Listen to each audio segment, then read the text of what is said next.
دفن بالغربة وطن الناس فيك موت اخويا وما حكيته بقطع السيوف بالخوف اشوفه يوم الجراح والراح اعوفه ميت حسين على دين فآبت وزند الغيظ يقدح في الحشا تعثروا بالأذيال مثنية العطف وجاءت إلى الكرار تشكو اهتضامها ومدت إليه الطرف خاشعة الطرف أبا حسن يا راسخ الحلم والحجا يا ساعد الله الإمام المرتضى بعد وجاوزوا الحد بلطم الخد كادت بنفسي أن تموت حسرة فأسقطت بنت الهدايا وحزنا جنين هذاك المسمى محسنا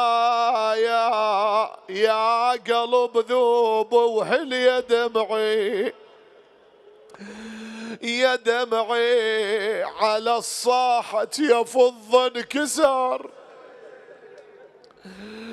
يا على الصاحة يفض انكسار يا رضيلعي باب من جذوع وثقيلة وزن لو هوت للقاع ترجنها رجن طبقت على ام الحسن طبق الجفين يا ساعد الله الحسن وحسين من شافه وامهم نسل ياسين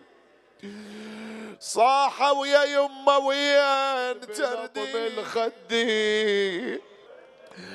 كادت بنفسي أن تموت حسرة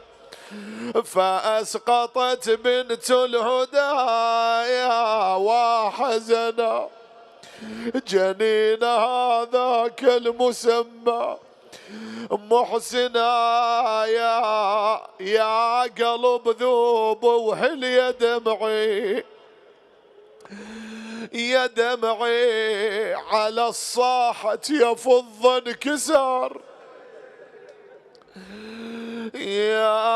على الصاحة يفض انكسار يا رضيلعي باب من جذوع وثقيلة وزن لو هوت للقاع ترجنها رجن طبقت على ام الحسن طبق الجفين يا ساعد الله الحسن وحسين من شافه وامهم نسل ياسين صاحوا ويا يمه وين تردين يتامى نظل احنا وذليلين بنت من ام من حليلة من ويل لمن سن ظلمها وأذاها يا الله اللهم صل على محمد وآل محمد عجل لوليك الفرج في عافية اللهم اعتق رقابنا من النار اللهم اكشف هذه الغمة عن هذه الأمة اللهم ادفع هذا الوباء وهذا البلاء بحق الخمسة أهل الكساء باسم مكتب سماحة الشيخ آية الله العظمى الشيخ بشير نشكر العتبة العلوية المقدسة وخدمة أمير المؤمنين والسادة العلماء وشيوخ العشائر وخدام الحسين وكل من حضر في هذا الموكب وإن شاء الله القبول والعودة في كل سنة وعام سالمين غانمين لا فاقدين ولا مفقودين سماحة آية الله العظمى الشيخ بشير النجفي، اللهم أدم ظله الوارف، اللهم احفظه وجميع علمائنا الأعلام، تقبل منهم هذا العمل بأحسن قبولك، وإلى أرواح علمائنا الماضين، إلى من مات على الإيمان أرواح الشهداء، ومن مات على ولاية أمير المؤمنين. الفاتحة مع الصلوات بأعلى الأصوات.